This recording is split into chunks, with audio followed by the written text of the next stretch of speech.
Stand by for adventure. Stand by for mystery. Stand by for the Icebox Radio Theater and Rum Runner Sue.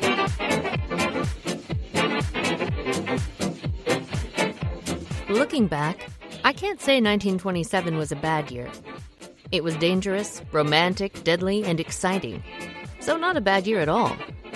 By 1927, I'd owned my bar, the Deacon's Seat, for 2 years. And my husband had been dead for 4. And the mob had sworn to protect me so long as I let them hide an occasional case of Canadian whiskey in my cellar. Kind of convenient for them on account of my place being a stone's throw from the border. Overall, a pretty good life. Except, of course, when trouble came calling. And trouble, for me, usually meant murder. Interested? Pull up a stool and I'll tell you about it.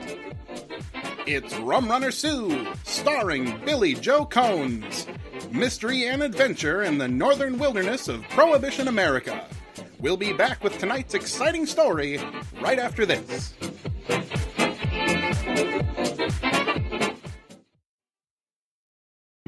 Hey there, this is Jeff from the Icebox Radio Theater, jumping in before the show to remind you that we couldn't make these plays, that's from the horror to the comedy to the old-time radio recreations, without the help of you, our wonderful listener.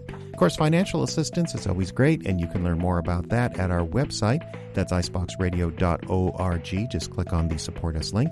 Or you can just visit our Patreon page at patreon.com/Radio Icebox. But a great and free way to help us out here at the Icebox Radio Theater is to leave a 5-star rating of our shows and series wherever you catch your podcasts. Apple Podcasts, iTunes, Spotify, YouTube, one of the millions of podcatchers at the Play or App Stores.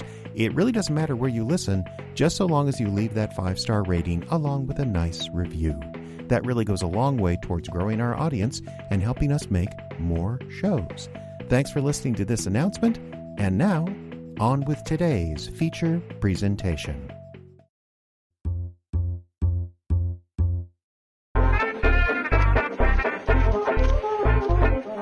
The year 1927.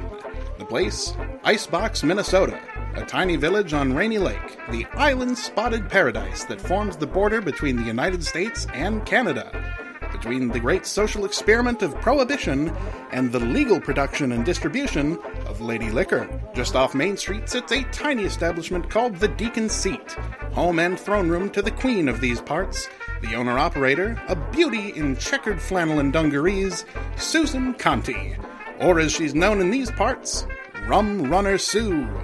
A misnomer, I assure you. Never ran rum in my life.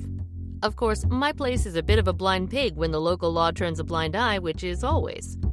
Truth is, I think Prohibition is a silly law, except for the trouble it causes, which isn't silly so much as sinister, sinful, and psychotic.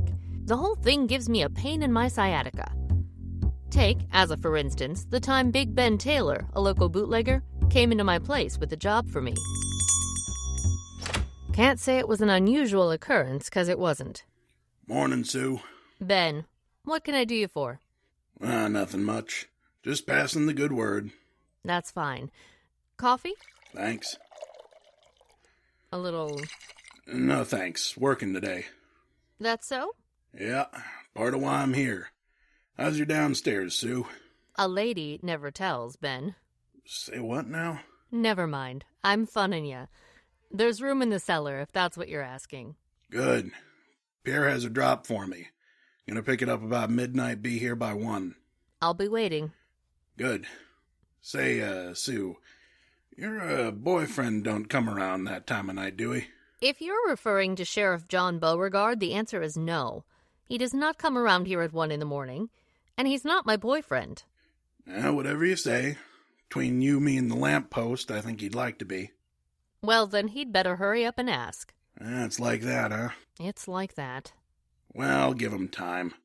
Some of these Northwoods boys got sawdust where their brains should be. Big Ben took off, leaving me to my thoughts. I didn't know that was the last time I'd see him alive.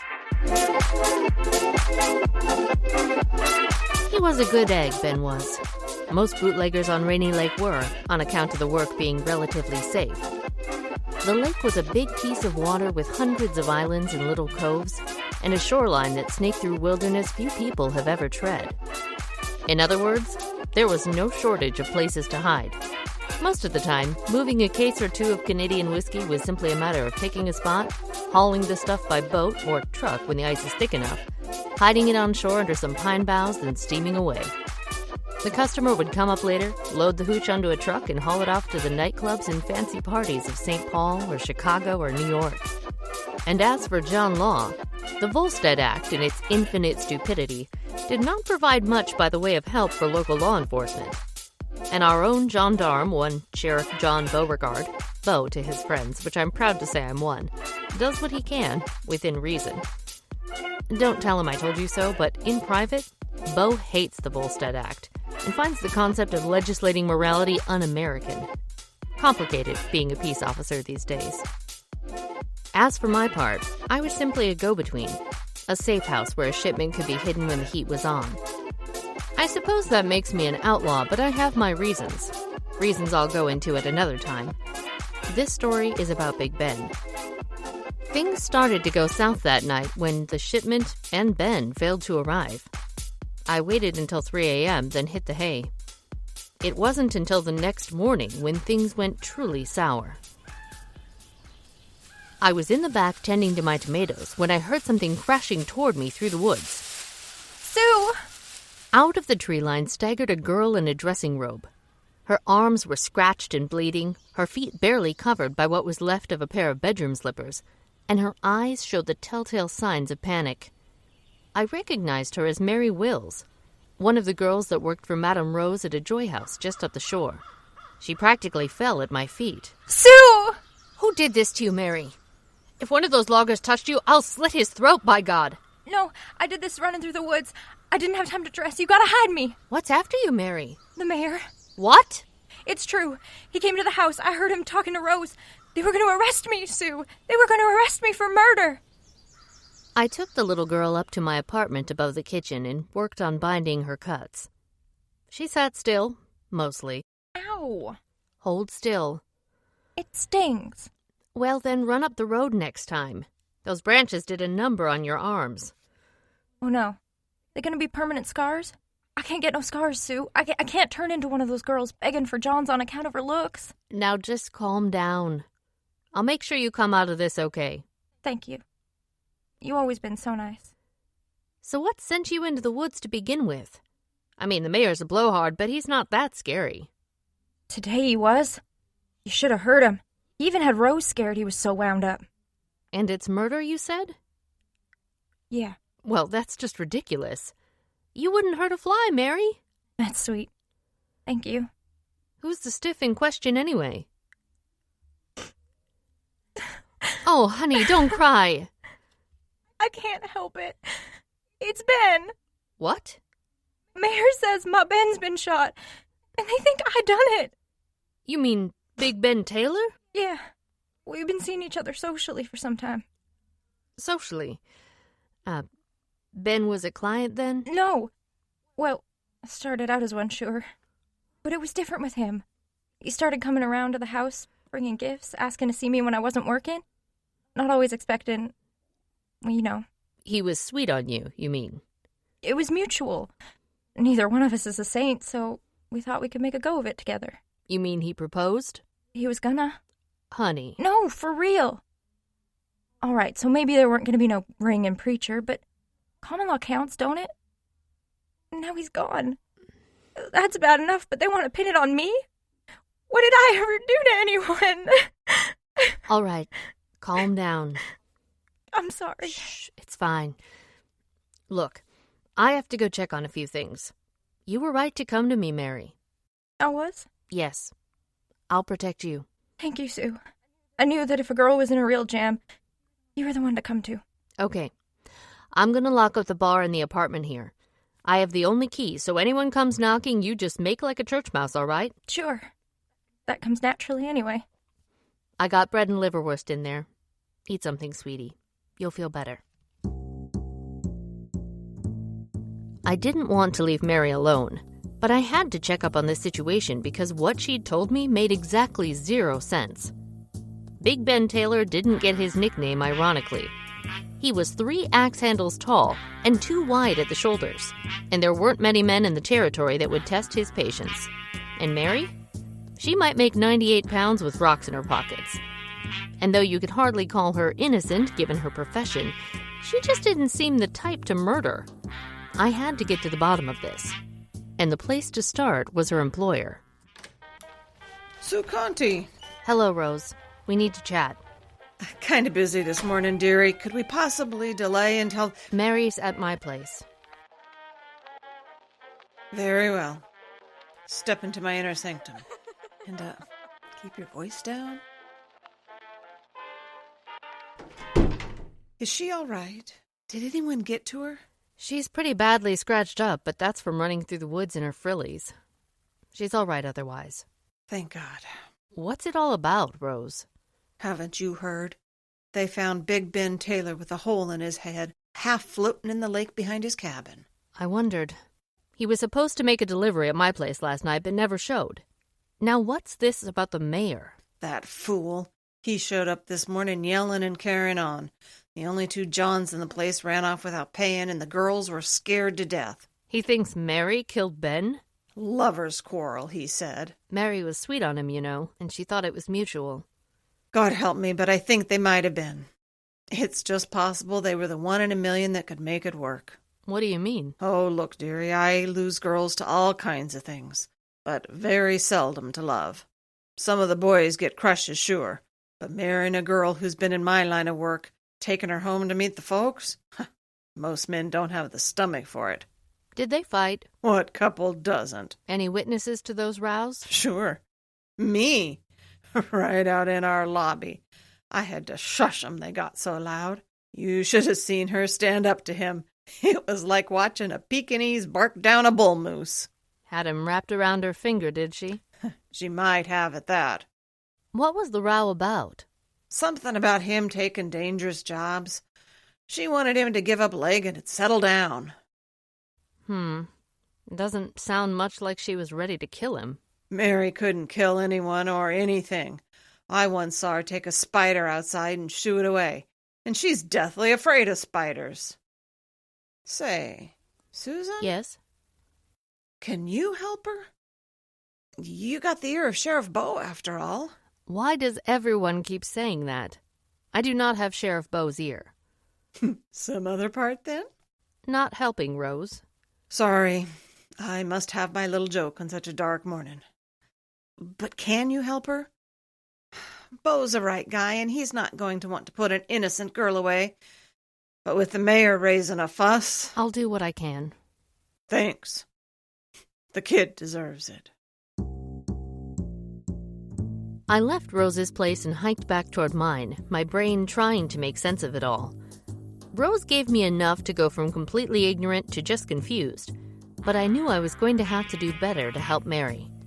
I got home, locked up behind me, and was halfway up the stairs when I realized something was wrong. The door had been unlocked. I knew I'd locked it when I left, so I ran up the stairs and... Hi, Sue. Look who's here. Hello, Sue. Beau. Mary, you scared me to death. I told you to keep that door locked. Well, but look who it was. I couldn't very well keep the sheriff out of your apartment, could I? What happened to quiet as a church mouse? Oh, I kind of forgot. Uh-huh. Would you excuse us a minute, Mary? Just step into my bedroom there and close the door, would you? Or you two could go into the bedroom. Mary. All right. Just a suggestion. Beau, what's going on? Well, how much do you know? Ben Taylor's dead. Yep. Mayor's making a fuss, thinks Mary had something to do with it. That too. You're here to bring her in, I imagine. Uh-huh. How exactly did you know she was here, anyway? Well, she wasn't difficult to track through the woods. Pretty much broke trail leaving behind plenty of torn silk. Did she have anything left on her when she got to you? Leave the kid alone. She's had it tough. And how'd you get inside, anyway? I called up for you when she came to the window. She thought I was here to see you, and I let her think that, and she let me in. That's pretty low, Sheriff. What's pretty low? Can I help it if people jump to conclusions? But still, using that against an innocent kid like her... That innocent kid is 26 and wanted for murder. Don't be fooled by her baby talk. That might just be good for her trade. John Beauregard, I swear, sometimes I want to punch you right in the nose. Yeah, I get that a lot, but I'm not wrong. And the ends justify the means here, Sue. The mayor's seeing red this morning. I gotta get Mary safely into custody. But she couldn't have done it. Ben Taylor was practically a giant. Which means the only way someone could have killed him is if they got up close, like a lady friend could. But... Sue, forget the murder for a second. The mayor is in a fit. If I bring her in, maybe he cools off a bit and we get time to make sense of all this. I'll tell him I found her in the woods. I'll leave you out of it. I don't want to be left out of it. Yes, you do. The mayor cuts a wide swath. He'll shut you down, Sue. Well, that and worse. I don't pretend to know everything about your operations here, but I know you don't want that kind of attention, and your benefactors don't either. Don't worry about me and my benefactors. Just worry about keeping that girl safe. Custody is the safest place for her. I'll make sure the mayor keeps his distance. See that you do. And Beau? Yeah? It true they found him in the lake? Yeah, down by his cabin. Single bullet to the head? Looks that way. So you've seen the body? What's with the questions, Sue? Nothing. Just wondered what sort of case the mayor can build up. Let me worry about that. You worry about keeping your head down. I bid handsome Sheriff Beau goodbye. What? A girl can look, can't she? After reassuring Mary the best thing was to go with him. She wasn't sure about that, but Beau can be a regular lamb when he needs to be. And eventually he earned her trust. That didn't keep my heart from breaking at the look in her eyes as they drove away. But there really wasn't a choice. Her going to jail was the best of a bad situation, and it put a little steel in my spine regarding what I had to do next.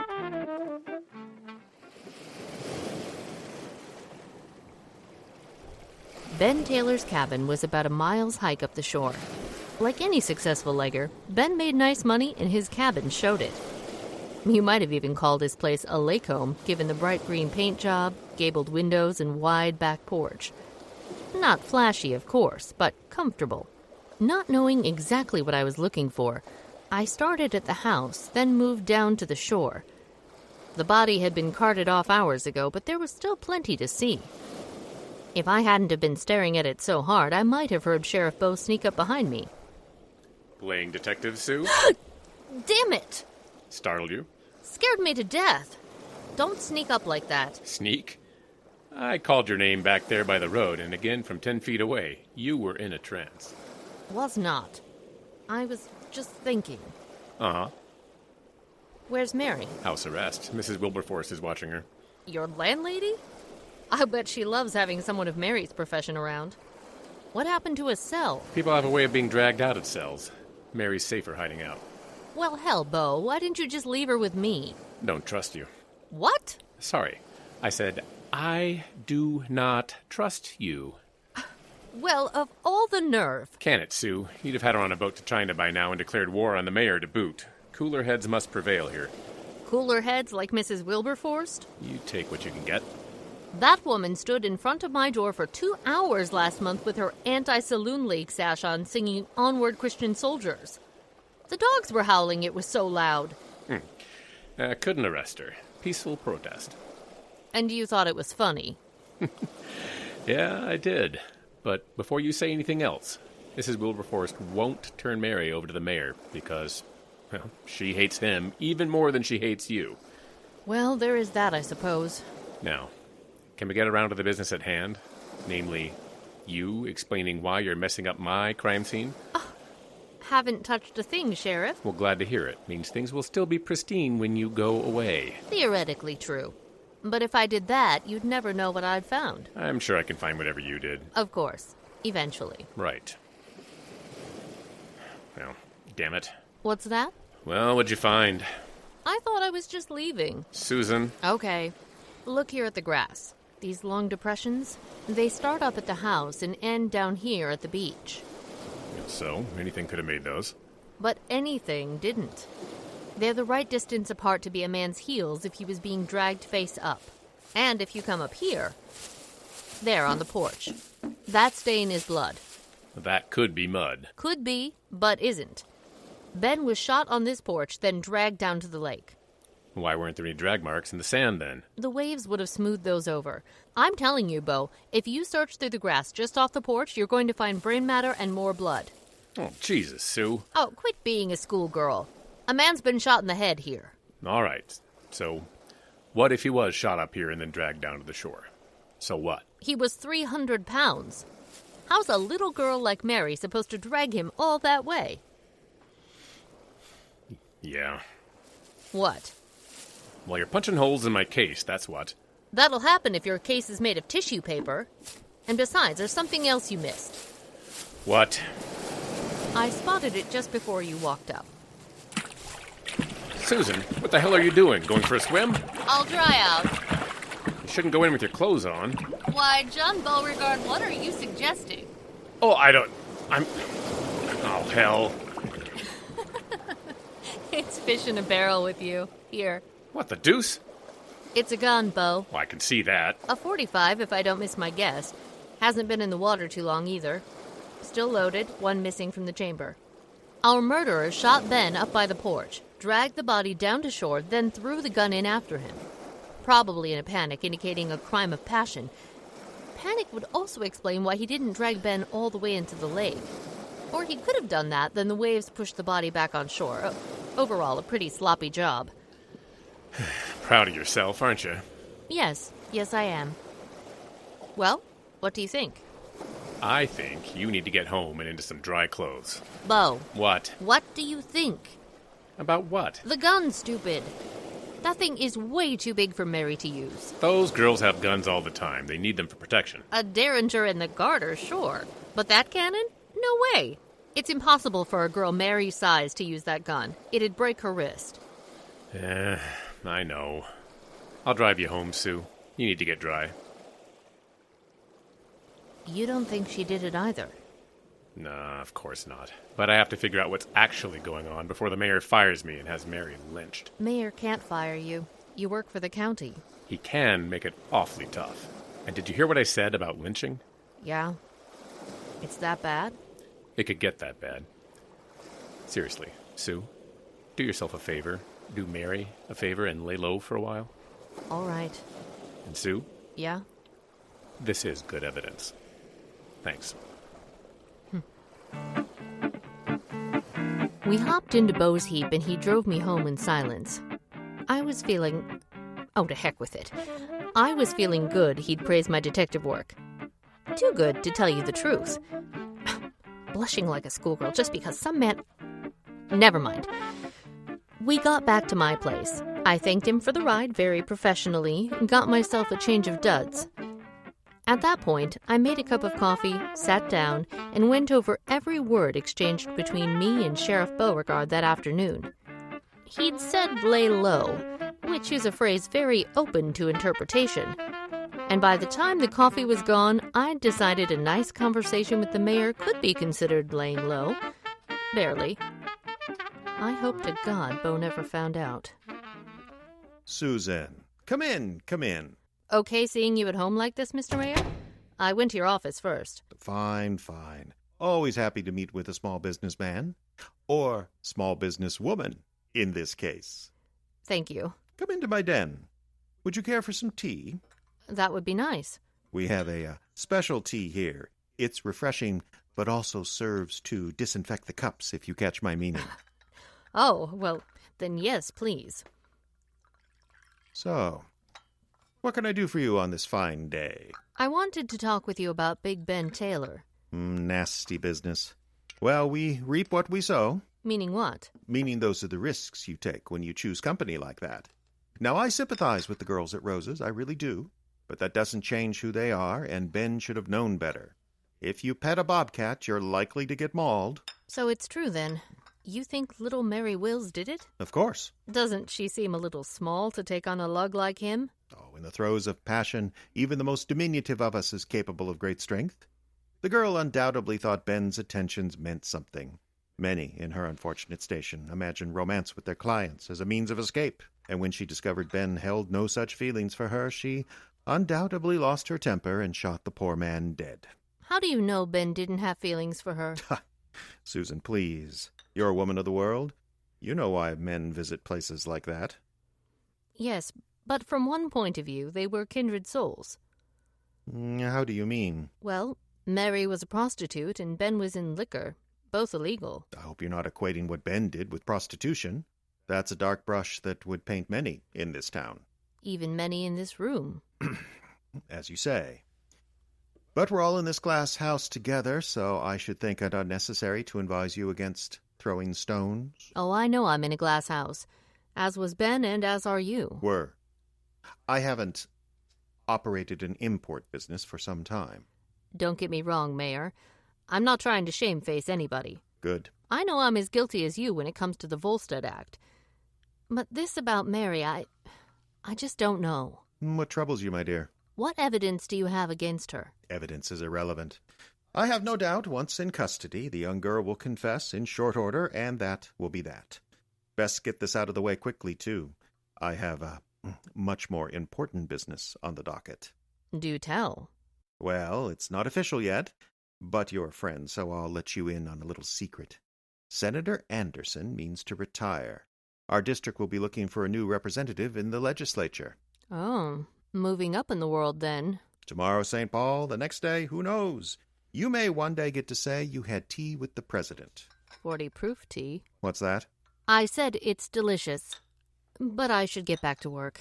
Well, thank you for stopping by, Sue, and for your concern for our community. That's all right. Nice place you have here.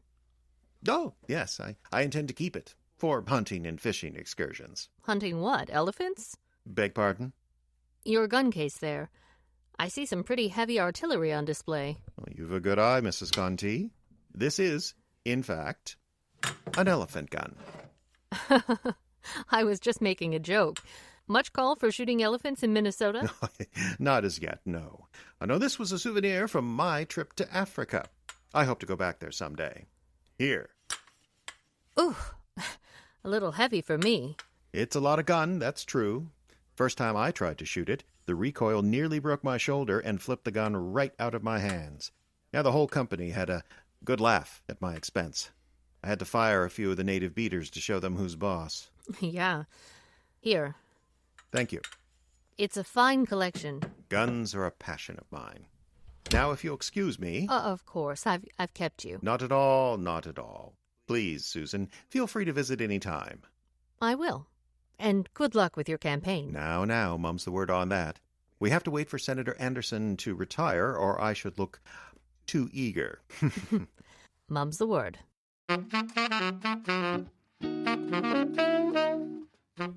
His Honor, the mayor, showed me to the door, and I strolled away as slowly as I could, keeping my back to the house so he couldn't see my face, which, if I had to guess, was as white as a sheet. I hadn't lied about the man's gun collection. It was impressive. A beautiful oak case lined with green felt, a rack for long arms above, with a flat surface for handguns in the bottom. Each and every pistol had an indented section so that they nested comfortably, which made it really easy to see where a gun was missing. And there had been an empty space just about the size of a .45 revolver. I hurried back to my place, poured myself a drink not quite as good as the mayor's fare, and sat down to parse out my options. Instinct said run to Beau with the gun case angle. I kiboshed that when I realized it wasn't enough to go on. The problem with our suspect being the mayor is if Beau went after him and lost, he could be run out of town with me right behind. I had to have an airtight case. I knew what I had to do. I had to wait for nightfall and go back to that cabin.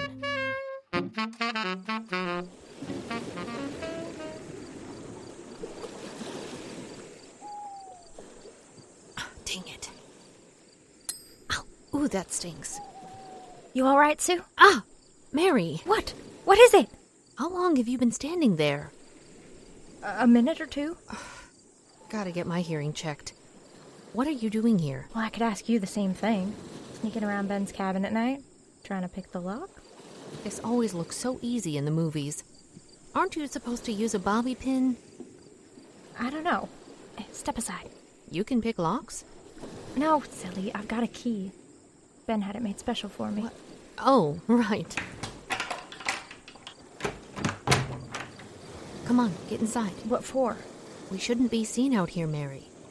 You're supposed to be in custody, and I'm not supposed to be here at all. Do I have to? What's wrong? Well, it's gonna... All his things are in there. It's gonna remind me. Come on. It'll be safer.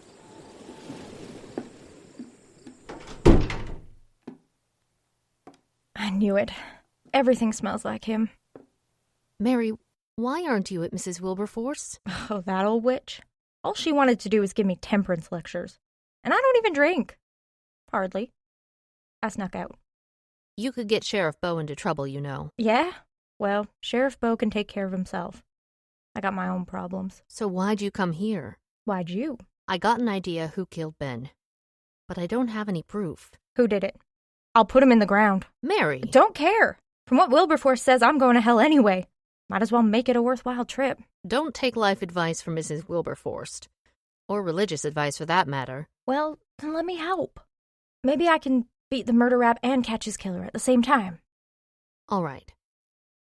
Do you know if Ben had any dealings with the mayor? He never told me the names of the guys he worked with. That was his way of protecting me. But I know there was a lot of them, and I know the mayor is a legger. Used to be, he says. They all say they used to be. But there's always one more shipment. I tell you, Sue, most guys at work, after they finish, they just want to talk. A lot of them tell me they want to get clear of legging, but can't pass up the money. They can make as much in one night as they can in a month of felling trees or working in a store.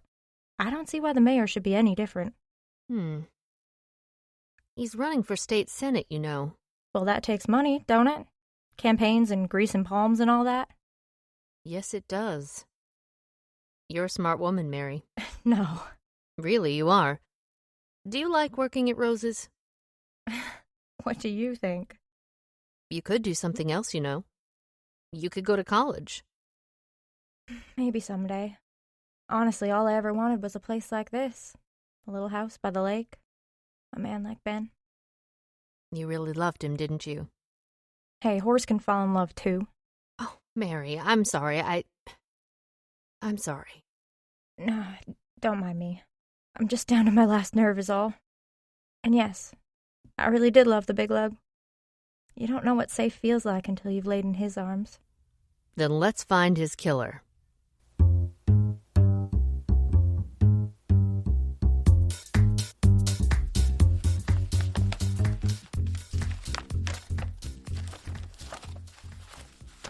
Mary? Yeah? Are you sure Ben didn't keep any business records? Of course not. Leggers don't keep records. That just leads to trouble. Al Capone does. And how do you know that Al Capone keeps records? Never mind. Sue? Never mind. It's a story for another time. Yes, it is. Hey. What is it? You ever read any Sherlock Holmes? Who's he? Never mind. I just thought of an old trick I saw in a movie once. You get a tear-off notepad like this one. Sometimes you can figure out what the last note said. What do you mean, the last note? The last note. The one that was torn off and taken away. How are you going to do that? Observe, Watson. Take a pencil and rub. Hey! The words are showing up! Mm-hmm. That Ben's handwriting? Sure. He always had beautiful penmanship. And there. Done. Hey. Yeah. Do you think... Yes, I do. And will the sheriff? Pretty sure, yes. Finally, something's going my way. Get down! That was a gunshot! I know, someone's outside. I hate guns. They're so loud. What do we do? Did Ben keep a gun? He didn't like them in the house. He used to keep 2 or 3 in his car. Maybe we can get to them? Seems unlikely. We have to get out of here. Hey! What is it? Ben had this place built special. There's a tunnel in the cellar. It'll take us out into the woods. God bless bootleggers. Come on.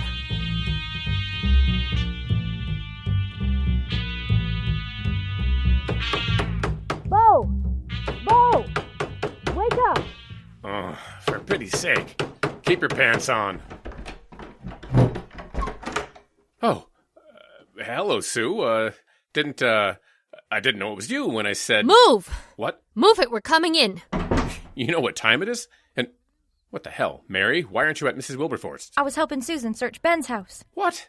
That's a crime scene. And it was almost a second crime scene. Someone shot at us, Beau. What? While we were in the cabin, someone shot through the window. But that's not why we're here. Look. What is this, a rubbing? Exactly. It came from a notepad in Ben's desk. Conway, meet Sunday night, 11, my place. Got a pickup later, so keep it short. Don't care about your politicking. You don't get a cut without doing the work. Ben.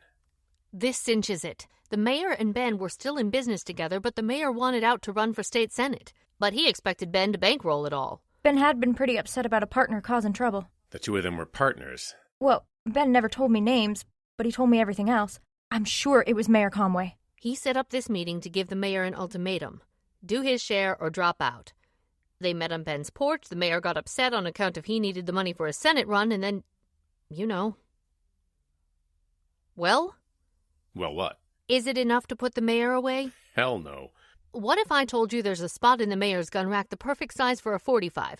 The perfect size for that cannon we found in the lake? It wouldn't matter. We couldn't pull any slugs out of Ben, so there's nothing to match with. We can't identify the gun that killed him. Sorry, Mary. Don't worry about it. Beau! Susan, it's all circumstantial. Maybe the DA would go for it if this was some run-of-the-mill bootlegger, but it's the mayor we're talking about. He's got pull. So that's it? Yeah, that's it. What about Mary? You gonna just wrap her up nice and neat and deliver her to the gallows? I'll do what I can. I'm sure the DA will listen to reason. I can tell him the whole story and he'll go light on her, maybe even a suspended sentence. So the murderer gets away with it and the whore and the bootlegger don't deserve justice, huh? Susan! Well, I'm sorry. It's the best I can do. Well, fortunately for Mary, it's not the best I can do. Sue! Was I frustrated? Sure. I kind of needed Beau's help on this one, and he was stonewalling me. It was okay, though. His weakness gave me strength. Strength to go back to Ben's cabin that very night and confront what was waiting for me.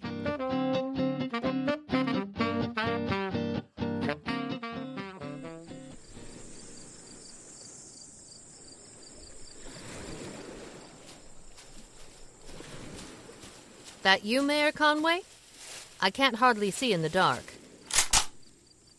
I'll take that as a yes. You shouldn't have come back here, you dumb broad. And you shouldn't have stayed. You've practically won, Mayor. The sheriff's on your side. Oh, is he now? I thought he was on your side. And your back, and your front, and your other side, Why does everyone keep saying things like that? Small town. Rumors fly. Whatever the case, I just came back from his place. He's not going to go up against you. He said that, eh? He said that. Well, that's a darn shame. What do you mean? I almost want to believe him, but I knew too many of his kind in the war. He was in the war himself, did you know that? I didn't know. A Boy Scout, brave and true. First one over the wall, leading a lot of other guys behind him, most of whom ended up shot. Always talking about duty and honor and country. You know, a sap. I know his kind. He might tell me he wouldn't come for me, but he would. Eventually his conscience would get the best of him and he'd come. Unless I take care of him first. What are you going to do? Dangerous place, Minnesota. We're practically the frontier up here. All kinds of accidents happen. You can't be serious. He's the sheriff. Exactly. And sooner or later he'll remember it. Best take care of these things early. You, for example. You think I'm a Boy Scout, is that it? Not exactly. But you're trouble, all right. You'll need taking care of. Hold it, Conway. I've heard just about enough. Beau! Thank God you're here. This woman's been threatening me. Did you not hear me, Mayor? I said I've heard just about enough. I've been listening. Been hiding in the shadows for a while, have you? That's right. Well then, in for a penny, I guess. Beau! I'm all right. He shot high. Stay there. I'll get his gun and... There. Damn it, right in the shoulder. You hurt bad, Mayor? You shot me, you son of a bitch. No, I never fired. That was me. Mary! Both of us was in the woods, Sue. We heard everything. Yeah, and it's a good thing Mary convinced me you'd come back here. How'd you know the mayor would be waiting? Little deduction, little common sense. We need to get him to a doctor. And Mary, how did you put the bullet right in his shooting arm? I'm pretty good with one of these little derringers. But you said you hated guns. Oh, this ain't a gun. It's practically a toy.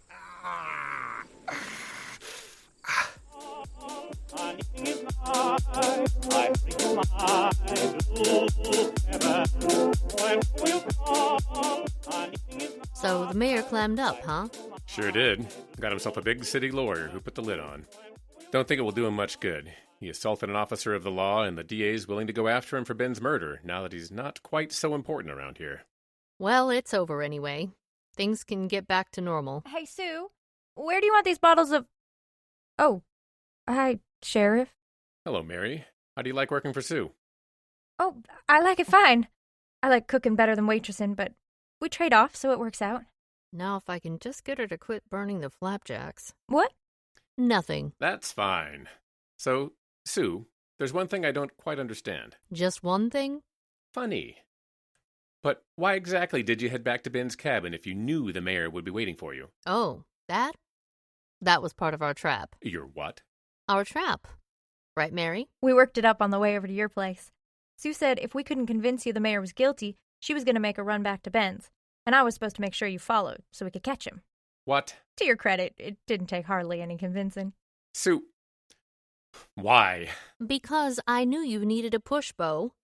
You needed to see what kind of man the mayor really was, and I had to poke his cage a bit to get him howling forth. And she figured if she put herself in danger, you'd come to her rescue. Mary! Oh, hush. That was your plan, and you know it. Well, that's crazy. And dangerous. Not really. She knew I'd be there, and she knew I had the derringer. Well, I'm just glad it's all over and things can get back to normal. Better than normal. Thanks for the chance to work here, Sue. Don't mention it.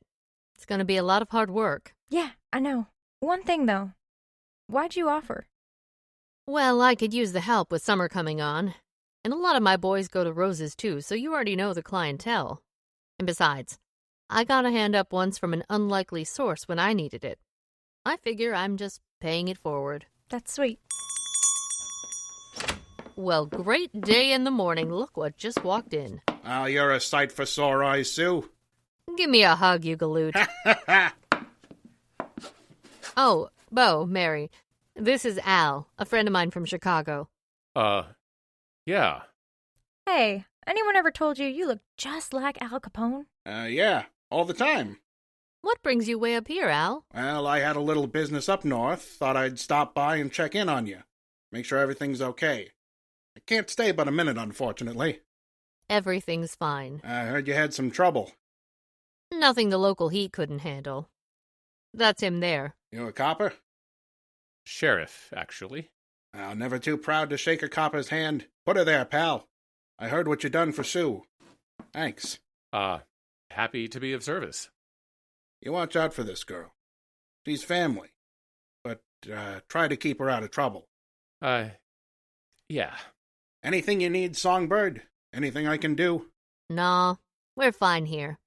It's nice to see you, Al. Sure you can't stay? Nah, I just stopped in to say hello. You know how to contact me, right? I know. Thank you, really. I owe you, Susan. Now you take care of yourself. I will. I promise. So long, Songbird. Officer. Ma'am.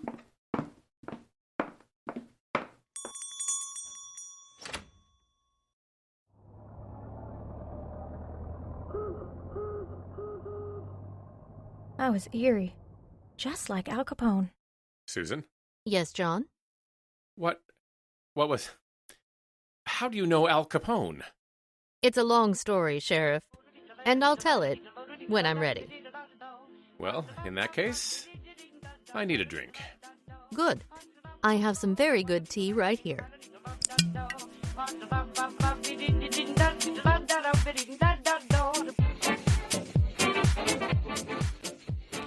This has been Rum Runner Sue, the Lady and the Lug. an original podcast fiction mystery from the Icebox Radio Theater. Our show this evening starred Billie Jo Konze as Sue, Justin Kapla as Big Ben Taylor, your announcer, and Al from Chicago. Trelawney Erwin played Mary. Jim Yount was Beau. And Jeffrey Adams was the mayor. Script written by Jeffrey Adams. Jeff also did the editing, sound effects, and music for this episode, created with loops from Loopmasters. Some sound effects from the FreeSound Project at freesound.org. The Rum Runner Sue logo designed by Allie McQueen. You can see more of Allie's work on Instagram at taller_McQueen. This program copyright 2021 by the Icebox Radio Theater, which is solely responsible for its content. Partial funding made possible in part by the voters of Minnesota through a grant from the Minnesota State Arts Board, thanks to a legislative appropriation from the Arts and Cultural Heritage Fund, and through donations from our wonderful patrons and listeners. More information at iceboxradio.org.